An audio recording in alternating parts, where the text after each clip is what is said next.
এটা হচ্ছে নানালাতির ভিডিও। আমার বাড়ি ভগবানপুর। দেখবেন আর লাইক করবেন, শেয়ার করবেন, ফলো করবেন। কথা বল কিছু। আসসালামু আলাইকুম। এই যে আমি প্রতিবন্ধী, আমার নাম এমডি জিয়াউল। আমি একজন অসহায় মানুষ। অতএব আপনারা যে কোনো অসুখে ভুগছেন, কিন্তু মানুষের প্রতি মানুষের দুশ্মনী থাকে, কিন্তু আমাদের যদি ডাইরেক্ট দুশ্মন দেখতে পাওয়া যায়, দুশ্মন যদি আমাদের শত্রুতা করে, তাহলে তার ব্যবস্থা আছে।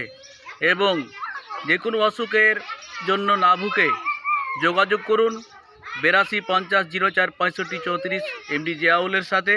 এবং রুগী আগে দেখতে গেলে দেখতে হবে সেটা নয়, আগে দেখে নাম বলবেন, দেখবো, ট্রাই করে হলে আপনাকে ডাকবো, না হলে না বলবো। আমার নাম এমডি জিয়াউল। আমার স্থান হচ্ছে বান্ধাকুটি পুকুরপাড়া, বাহাদুরের চায়ের দোকানের সামনে। বাহাদুরের চায়ের দোকানে নিত্যদিনের জিনিস পাওয়া যায়। এখান থেকে আতর এবং সুরমা নিতে গেলে এগুলো কাজে লাগে, নারকেল তেলের ডাব্বা, এগুলো বাহাদুরের দোকানে পাওয়া যায়। এই সমর্থনে আমরা রুগী দেখছি। ইউটিউবার ভাই, আপনি আমাকে সমর্থন করুন, বলে সমর্থন করলাম। সমর্থন করলাম আমি। সালাম আলাইকুম।